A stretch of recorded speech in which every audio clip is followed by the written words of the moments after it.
Update 25.3.2 is live on PC. Now they have added a new bonus objective to one of the Plains of Eidolon bounties. This only occurs for the Assassinate bounties at the moment, and you do have to draw out the target within 1 minute to get the reward. They've also said more bonuses are to come after further testing. For people in the clan system who have noted clan XP discrepancies, DE said the following, by outlining the issue. Upon researching the Update 25 clan weapons, some clans and dojos had a loss of clan XP. On the surface, this seems like a pretty straightforward problem, but it has turned out to be a bit more complicated. Your clan profile page showed research and pigment XP gains, but there was a whole bunch of invisible XP messing with values, especially if you deleted a decoration or room and finished weapon research,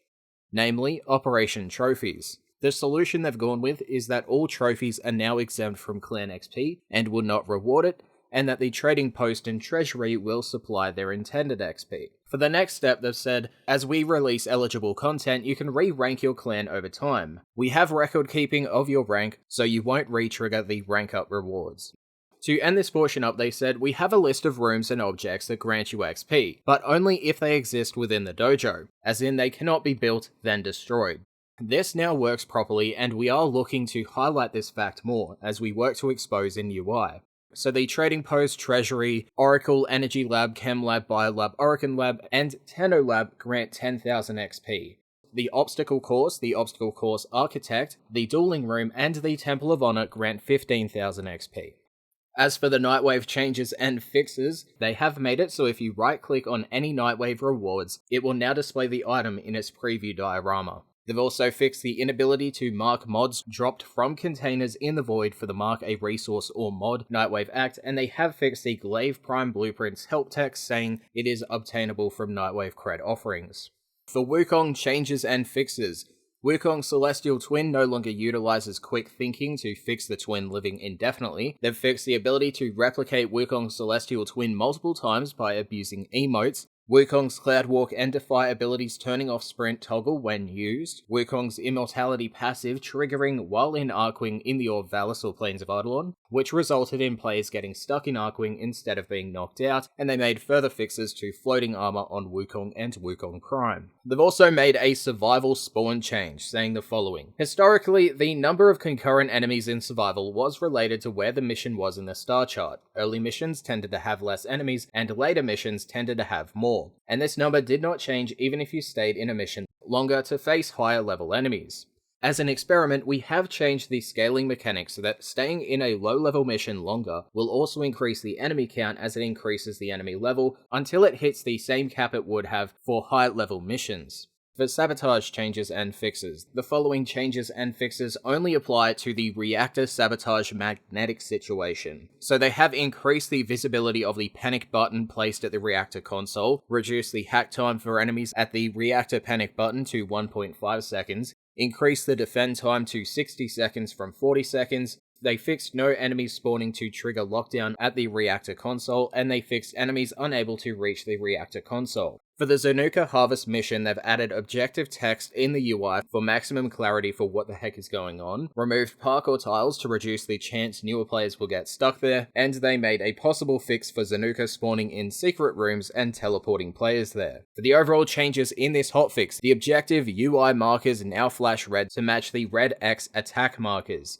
Corrupted Vor is now marked with a red X marker if killing him is required to progress past the kill enemy stage in Interception. They've changed the spy panic buttons in the entrance hallways of spy vaults to stop enemies using them and setting off the alarm when outside the vault in the Gas City, Grenier Fortress, and C-Lab tile sets. Kuva Cell pickups now take priority over life support tower activation actions to alleviate accidental life support activation in Kuva Survival. They've increased the brightness of the grey ABC markers in the Lure Spy missions, improved an extraction tile in the Gas City tile set to be a little more generous, changed the Venus Assassinate area marker so it matches the UI objective. They have removed the ability to spawn Arlo devoted healers in the Simulacrum, removed the Wisp footstep sounds when while running, removed outstanding old Corpus lockers and replaced them with a new locker meshes, made improvements towards the gear spiral controller sensitivity, made teleport pits willing to send loot to a nearby spot as a last resort instead of letting it fall out of the world, made hundreds of micro-optimizations to numerous game and UI scripts, made some micro-optimizations to screenshots taken with F6, particularly on 4K displays, and they've optimized the game's startup time slightly.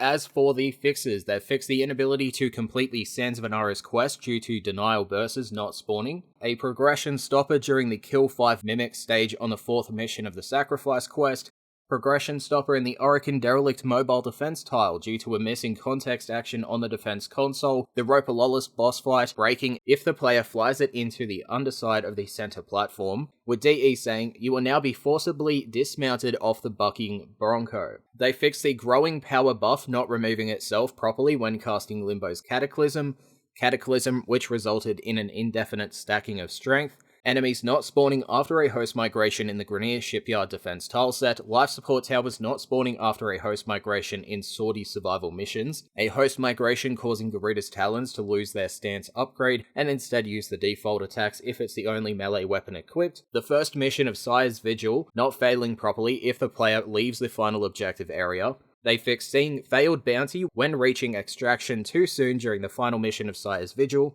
a performance regression that was impacting certain types of cloth, with performance in open world areas, towns, and relays possibly being improved. They fixed becoming one with Sire when speaking with her and Cetus, Grenier capture targets having a shield that does not regenerate instead of armor, sentient troopers not spawning in Lure exterminate missions, sentient spawning in the wrong location during Octavia's Anthem, the ability to use emotes while casting Revenant's Dance Macabre to prevent your abilities getting stuck, an incorrect cinematic during a phase of the War Within quest, wrong relic rarity text when hovering over the rarity bar on the reward selection screen after playing a public Voidfisher mission. They fixed Wisp's Will-O-Wisp ability setting off laser beam alarms in the Gas City spy vaults, missing portal effects for clients in the Lure Rescue tile set, players turning invisible when standing in certain locations in the Grenier Settlement tileset and Grenier Forest tileset, hacked Plains of Eidolon drones becoming non-responsive after being pushed by an Arson Eximus,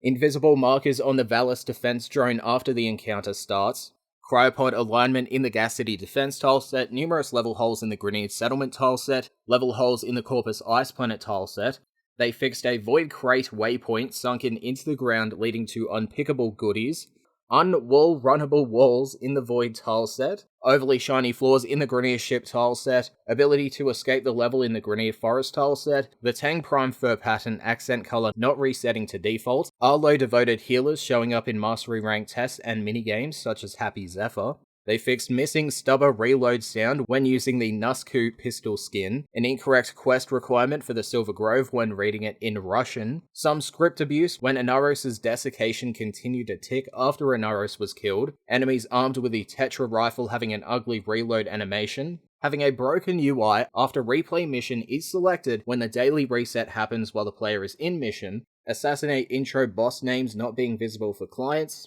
a script error when looking at the New Strange quest diorama, an issue with the New Strange where it would not count arid lances correctly, Captura not using the correct camera rotations when switching between cameras, and they fixed Chroma's passive Spectral Scream descriptions not stating that the elemental effects are now dictated by emissive colors, not the energy colors as given in the ability and mod descriptions. Now after this, Hotfix 25.3.2 went live with the following fixes. They fixed operator focus abilities being broken if a tree is semi-complete, which also fixes operator void mode being broken, UI lockup that could occur when viewing Nightwave rewards, and then an act, the camera snapping to an odd orientation when performing actions that lock its orientation, namely rotating, pulling, pushing decorations in the orbiter. They fixed extra beam range, negatively affecting the secondary beam lock range of the Occucore, a level hole in the Orokin Derelict, and lastly they fixed a level hole in the Corpus Ice Planet tileset. And those were the two hotfixes.